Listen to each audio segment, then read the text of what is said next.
I can waste weaponry now. Junk shield, yeah! Look at how awesome junk shield is. It's just, like, the greatest. And people make fun of Mega Man 7. They don't know what they're missing. They're too busy overhyping the Metal Blade, which, yeah, Metal Blade's okay, but, I mean, come on, it's done to death. Pick a different weapon to... Mega Man 7. This is a very important game to me. Not only is it a Mega Man game, which automatically means it's a fantastic game. It's a rule. As long as it doesn't contain the number 4, it's gotta be awesome. But more personally, I never had a lot of games growing up. I didn't have a very wealthy family or anything, but I rented games pretty often.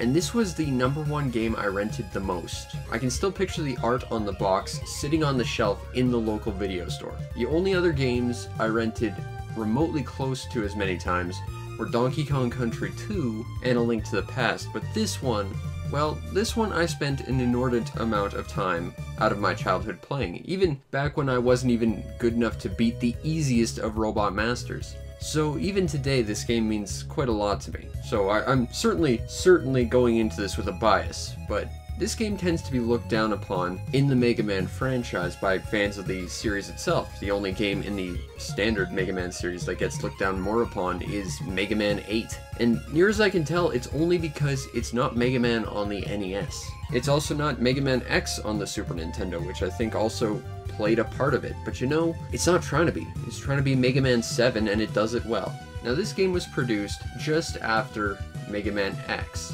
around roughly the same time as Mega Man X2, which first of all marked a first in the series, where 2 different variations of the same series were going on at the exact same time. But it also meant a change in design mentality for Mega Man 7, because first and foremost, you have an introductory stage that gives you a lot of exposition.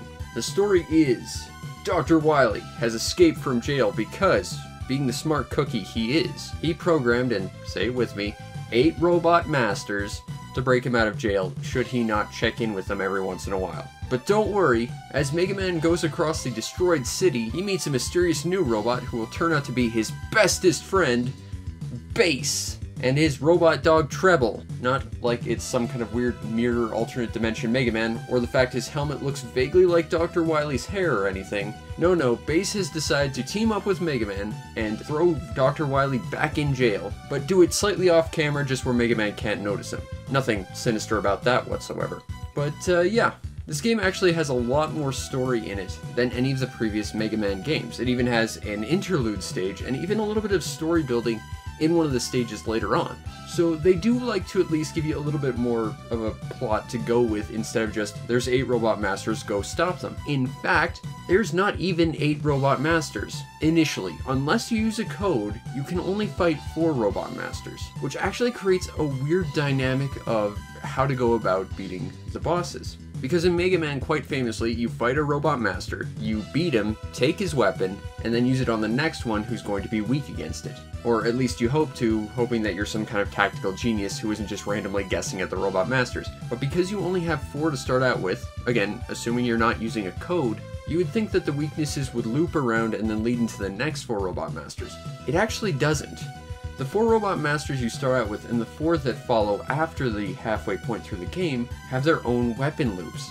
However, they don't perfectly match up, so the first 4 should be able to be tackled in a way such as beat A, use A's weapon against B, use B's weapon against C, use C's weapon against D, and then theoretically, if you had to, use D's against A to get through relatively unscathed. Well, actually, it's more like you beat A to take out B, to take out C, to take out, like, F, and then all the way up to, like, H would wrap to A, but it doesn't exactly mesh entirely perfectly. Now that said, out of the 4 you start out with and the 4 that you go up against, it kind of sort of works. There is a weapon that you can kind of sort of compensate for a true weakness weapon, but it's not an actual proper weakness weapon. So starting out, it's not a proper circle. However, going into the second half, you can automatically go in with an enemy's weakness. So it's not exactly perfect, and it would certainly work a lot better if you had access to all 8 at once, but it just means that you kind of have to get a better understanding of how the robot's weapons work in correlation to one another to better plan out your plan of attack. But that's not the only thing you have to plan in order to figure out what order of Robot Masters you should tackle, because every single Robot Master stage contains at least one secret items hidden inside that can help make your life a little easier. Things like upgrades for your Robot Dog Rush, or say a thing that'll balance out your energy should you run out. Or perhaps a thing that will reduce costs in stores, because yes, there is now a store. You collect bolts to buy very important upgrades and other things at the store, but you shouldn't, like, ever, because the store's prices are crazy, and also even when you can reduce them, pretty much everything that you'd actually want you can just find out in the field with a little ingenuity. So the entire point of the store seems rather pointless, other than just buying a metric crap ton of lives before you go and tackle the final challenge. And now I think it's time to talk about the mechanics in terms of why I think people dislike this game, other than simply the fact it's not on the NES. Because the NES game's played in a very specific way, and the Super Nintendo game tried to emulate that as close as it possibly could. You jump, you shoot, you swap weapons, you use your weapons on bosses to do more damage, you have a grand old time. However, the physics don't feel quite as spot on as it did on the NES. It still feels like Mega Man should jump just a little further than he does. It also feels like he should maybe move a little bit faster, and also probably the most glaring thing that'll immediately become apparent to veteran Mega Man players, you actually have less energy and health in this game. Not by much, mind you, but a little bit. And what's even more of a glaring flaw, your charged up Mega Buster shot? Well, before Mega Man 8, this was the weakest charge blaster shot in the series. And then it was promptly beaten by Mega Man 8, but still, your Charge Buster only does about 3 damage. And its second level of charge doesn't do anything other than make your shot a little bigger, so it's basically cosmetic at that point. So while the core mechanics of jumping and shooting are still here, they're not quite as spot on as you kind of remember them being. And I think that's one thing people do kind of get upset about this game for. I think they're right to do so in this regard anyway. Now, it wouldn't be a Mega Man game if there weren't awesome weapons. So let's just talk about the weapons. Well, for the most part, they're really, really good, but there's a few head scratchers thrown in there as well. So let's just go down the line of what weapons you get. First of all, you get the Thunderbolt. Not only does it turn you to bad box art Mega Man from original Mega Man, it fires a bolt of electricity right in front of you. When this bolt comes into contact with anything, it splits, doing more damage, and can actually hit multiple enemies or bosses multiple times with one shot. It can also power electrical equipment in the field because yes, this game decided, hey, your weapons also have to have environmental uses. It also doubles as a great charge buster because you don't have one of those anymore. Next you have the Junk Shield, the greatest shield in all of Mega Man history because it doesn't continuously drain your energy, you can move with it, it can take several shots, and it provides you with a ranged attack. Seriously, Junk Shield, not only best shield in the series, might be one of the best weapons in the series. Freaking love Junk Shield. Next you have the Freeze Cracker, which, while both great with cheese and soup, is also a very powerful ice attack. First of all, while not multi-directional, you can shoot it at angles and control its trajectory a little bit, and when it comes into contact with anything, it splits into like 4 more shots, and it freezes bits of the environment, which allows you to find extra paths and routes. Really, really cool weapon here. And then you've got the Danger Wrap, which, well, out of the first 4 Robot Masters, it's the crappiest weapon. It might be one of the crappiest weapons in the series. It fires a bubble in front of you that has a little bomb inside it. Hooray! Actually, you can also trap other small enemies in that bubble and throw them at bosses, and that'll actually do a crap ton of damage if you can be bothered to do that, and also if you hold down while using it, you can drop a bomb, which is about as useful as that sounds. Again, hooray. Of the second set of Robot Master weapons, well, you have the Slash Claw, which can not only throw projectiles at your opponents, specifically a boss, but it's also a very powerful sword-type weapon, and while as a sword it's kind of awkward, but it's still pretty powerful if you can hit with it. Next, the Wild Coil, mighty power of Slinky Man, and this is, again, one of those weird head-scratcher weapons. Essentially, you throw out a spring on both sides of you, and they bounce around. And you'd think that'd be pretty good, you know? You get some ordnance on both sides of you, but it's just awkward to hit with. And the game doesn't even give you proper instructions for it, because it says, you know, charge it up to make it jump higher, and that's partially true. You actually need to charge it up, and then you need to hold up and then you can control its trajectory a little bit. And this only becomes relevant because the final boss is weak to it. And I couldn't even figure this out. And again, I played this game a crap ton since I was a kid. I couldn't figure out how to control the trajectory of this weapon until I played it on this version, which had a challenge mode for beating all the bosses within a certain specific period of time, and I could not figure out how I was supposed to do it against the last boss. You next have the Noise Crush, which sends out an echolocation in front of you, rebounds off a wall, or unless you reslide into the same projectile, you fire out a bigger shot, because echolocation, it's awesome. And finally, you have the Flame Wheel, which, as Proto Man will tell you, can be used to burn the forest to the ground. He might be a little bit of a pyro, but it also creates a small shield around you, which means it can actually be used rather effectively as a shield for a short period of time, as well as just basically clearing out everything in front of you. And that's not all, because taking a cue from Mega Man 6, this game actually has super armor. Unlike the previous iteration, which had two, a punching armor and a jetpack armor, this combines both of them. You have the ability to fire your fist out forward, which is upgradable to go home in on enemies and also awkwardly try and return to you, as well as the jetpack, which actually isn't as cool in this game as it was in the previous because it's just a double jump, but you get one of the coolest sprites on the Super Nintendo when you do that double jump, so alright. Honestly, this was one of my favorite weapons in all of video games when I was a kid, and I still love it today, even though it's slow, it's awkward, and it's genuinely not that great. Basically, the weapons here are a pretty interesting, varied bunch, and they all seem to have some kind of environmental use, which makes them genuinely very interesting and makes you really recontextualize how you should use them, because before this, weapons were only really used in boss battles, because there was no other reason to use them, really. Now you need to use them to find extra routes and find hidden power-ups and stuff. It's great! The level designs are also actually pretty interesting and great, because not only does it require you to recontextualize your weapons to find hidden routes and stuff, but they're just fun to play around in, honestly. Yeah, sure, there's still those terrible, invisible, reappearing blocks that thankfully you can skip with a rush jet, but between fighting a giant T-Rex, riding on a giant truck, and avoiding those Quickman-esque giant killer flame lasers, to running around in the clouds in Cloudman's stage, they're just fantastically designed levels that are really, really fun. Hell, there's even a level that splits and allows you to take two different routes.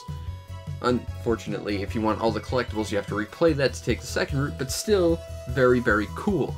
That isn't to say, however, that all the levels are fantastic. For example, Turbo Man has this one weird bit of stage very early on where if you jump, you run into a tire and it bounces you either into a pit of spikes or loops you back to the start of the level or really just sends you backwards, and those are just frustrating and annoying. But other than one or two small things like that, the level design is pretty fantastic. And it really does make you think about what weapons you have and how to use them, especially considering how kind of crap your Mega Buster is. But at the end of the day, gameplay-wise, Mega Man is what Mega Man has always been. Sure, there's been a few changes in jumping to the 16-bit platform. Sure, it might not be as spot-on in terms of platforming as the NES games, but honestly, I still think it plays just as good. And the inclusion of alternate uses for your actual weapons, as well as all the treasure hunting aspects of finding all the different power-ups in each stage, makes it well worthwhile in terms of gameplay. The overall presentation of Mega Man 7 is pretty damn good. I love the sprites of this game. Like, seriously, go watch my Let's Play this. I think I mentioned how awesome some of the sprites were about 2 or 3 dozen times. The Sniper Joe robots have never looked cooler, and this is one of my favorite Super Nintendo sprites ever. Junkman, awesome. Freeze Man, clearly the best ice-themed Robot Master ever. Yeah, Slash Man's kinda lame and they reused his basically everything a bunch of times. Say hi, Slash Beast. Say hi, Slash Man EXE. Say hi, every iteration of this guy who has never really been all that great. Although, if you freeze him, he turns into Sonic the Hedgehog, so that's something. Shade Man, kinda goofy, but still killer design. Turbo Man, love it. Slinky Man's really, really lame, though. Burst Man kind of continues the goofiness of Bubble Man in the fact that he has a bubble wand and his head looks like one of those sandcastle buckets. Oh my god, I'm surprised I never mentioned that while I was playing this game. His head looks like a sandcastle bucket. Look at it. Cloud Man, even though he's got an uneven number of fingers and he's the easiest Robot Master in the game, still a fun, kind of goofy design. I love it. And of course, Bass is not only a cool design, but he's never looked better. I mean, seriously, if you look at any other Mega Man game with him in it, he's all like hunched over and stuff, whereas this one, he just stands tall and just looks stoic and almost noble. And of course, you got that Mega Man jetpack design. And the backgrounds in all these levels, they're just fantastic. Not only are the enemies cool, not only are the tile sets for the world fantastically designed and detailed, but just look at some of the backgrounds. Like, look at this bird flying in the background of Slash Man stage. I don't know why, but I remember that so vividly from when I was a kid too. It stuck with me as just being such a beautiful, small thing. The background to Burst Man stage, it's like this crazy chemical laboratory. I mean, Freeze Man stage, it's just such a frigid Arctic wasteland. It looks great in Cloud Man stage. Oh, Cloud Man stage. I don't know why, but I always just loved Cloud Man stage. Maybe it's because it's the first Mega Man stage I ever played, but something about those like giant fan windmills in the sky and like the clouds and everything, it's just so beautiful. And I mean, come on, it's Mega Man. The audio design is, of course, gonna be tremendous. Every song in this game is noteworthy. They even have a nice little bonus feature of including the first level, the Super Ghouls and Ghosts, on the soundtrack. That said, the ability to be playing that song when you could be playing Shade Man's theme, I mean, no contest, Shade Man's theme is way better. Even the kind of dreary first Wily stage is just, I love the music to this game. It's just so good.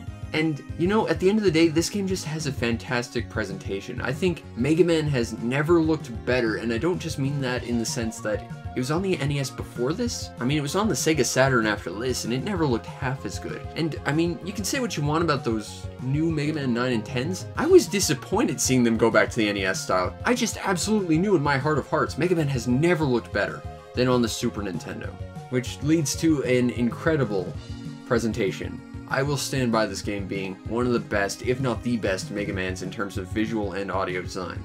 Now, if you want a copy of Mega Man 7, well, I got some bad news because it's really, really, really expensive because everyone seriously overprices Super Nintendo games nowadays. Which is also why I sadly do not own a physical copy of this, as much as I really want one. Cheapest North American official copy I can find is $150, which makes me really wish that I could somehow go back in time and buy this from my local rental shop, because this game is just such a big part of my childhood. That said, there was a crap ton of Japanese Super Famicom carts which were significantly cheaper, as well as Chinese knockoffs which, well, they're kind of spotty in my experience, but you know, for the price, it might be better. You can also get this on the Mega Man Anniversary Collection on the PS2, GameCube, and Xbox. I've got the GameCube version. Don't get that version. They swapped the jump and shoot buttons, and that sounds like such a small thing, but it's terrible. You can also get this on Mega Man Legacy Collection 2, because we couldn't fit them all onto one game for some reason.